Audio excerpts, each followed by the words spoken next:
Hello everyone, welcome back to Trishna's Assamese Cookbook.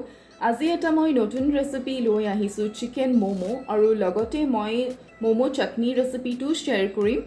আমি ৰেষ্টুৰেণ্টৰ নিচিনা মোমো টেষ্ট আহাকে আমি ঘৰতো ট্ৰাই কৰিব পাৰোঁ।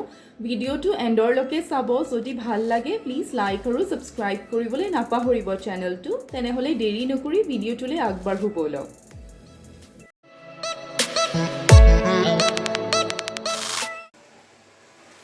এতিয়া মই ময়দা লৈছোঁ 1 কাপ। তাত অকণমান নিমখ এড কৰিছোঁ। নিমখ আপোনালোকে নিজৰ সোৱাদ অনুসৰি কম বেছি কৰিব পাৰে। আৰু 1 টেবল স্পুন মই ইয়াত ৰিফাইন অইল এড কৰিছোঁ। এইখিনি আমি এতিয়া ভালদৰে মিক্স কৰি দিম। চাব যাতে যেতিয়া আপোনালোকে মুঠিটো মাৰি দিয়ে তেতিয়া যাতে গোটেইখিনি সোনকালে এৰ খাই নাহে। এতিয়া হৈ গৈছে এইখিনি মোৰ মিক্স কৰা। এতিয়া মই পানী অলপ দি পিনি ইয়াত এটা ডো বনাম। ডোটো বেছি টান হ'ব নালাগে আৰু বহুত বেছি পাতলাও হ'ব নালাগে। সফ্ট ডো এটা বনাম। পানী গোটেইখিনি একেলগে এড কৰি নিদিব। লাহে লাহে পানী আপোনালোকে ইয়াত দি থাকিব।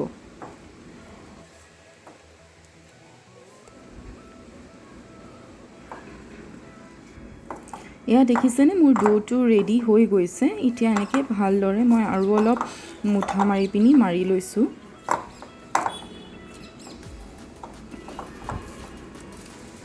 এয়া দেখিছেনে এনেকুৱাই হ'ব লাগে ডোটো।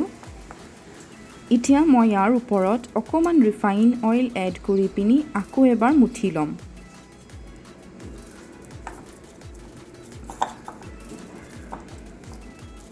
এইখিনি এতিয়া মই আধা ঘণ্টালৈকে ৰাখি থৈ দিম। এতিয়া ব'লক আহক আমি চাটনিখিনিৰ কাৰণে মই ইয়াত বিলাহী 2টা লৈছোঁ। বইল হ'বলৈকে থৈ দিছোঁ যাতে বিলাহীৰ ওপৰৰ যোনটো ছাল হয় সেইটো উঠি আহে। এয়া বইল হৈ গৈছে। অকণমান দেৰি বইল কৰিলেই হয় 5 মিনিটৰলৈকে। এয়া দেখিছেনে ছালটো ভালদৰে এনেকৈ উঠি আহিছে। আৰু আপোনালোকে যদি বিচাৰে তে মাইক্ৰ'ৱেভনত 2 মিনিটৰ কাৰণে ৰাখি দিলেও হ'ব, তেতিয়াও এইটো সোনকালে উঠি আহিব। এতিয়া এইখিনি মই মিক্সিং জাৰ এটাত ল'লোঁ, এনেকৈ কাটি ল'লোঁ। তাত মই কেইটুকুৰামান আদা, নহৰু আৰু কেঁচা জলকীয়া, শুকান জলকীয়া লৈছোঁ। আপোনালোকে জলকীয়াটো নিজৰ সোৱাদ অনুসৰি কম বেছি কৰিব পাৰি।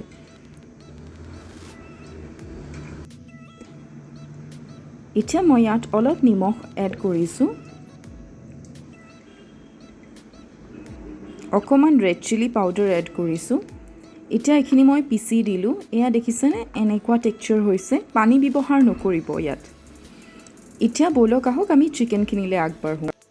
মই ইয়াত 100 গ্ৰাম বনলেছ চিকেন লৈছোঁ। এইখিনি মই এটা পেষ্ট বনাই ল'ম।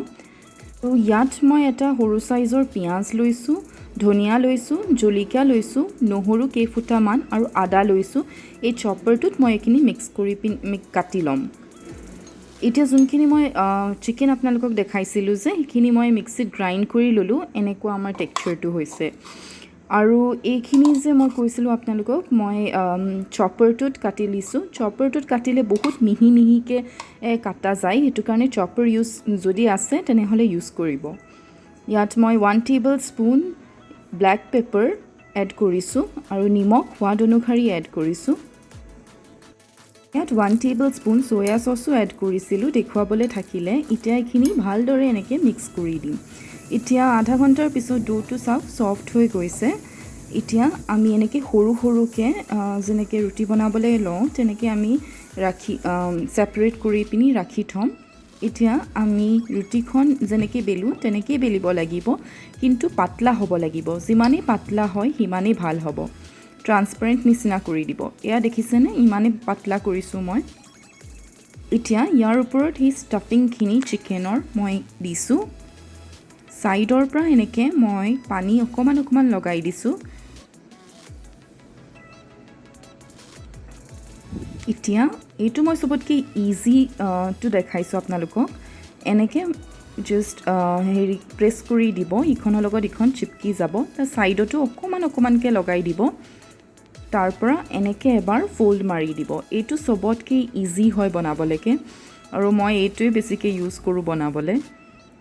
এতিয়া মই ইয়াত ইডলি ষ্টেণ্ড এটা লৈছোঁ। আপোনালোকে যদি আপোনালোকৰ ওচৰত ষ্টিমাৰ আছে ষ্টিমাৰো ইউজ কৰিব পাৰে। এতিয়া এইকেইটা মই এনেকুৱা শ্বেপত বনাই লৈছোঁ। তাতে মই অকণমান অইল গ্ৰীজ কৰি লৈছোঁ এই ইডলি ষ্টেণ্ডডালত। তাৰ ওপৰত মই ম'ম'কেইটা প্লেচ কৰি দিছোঁ।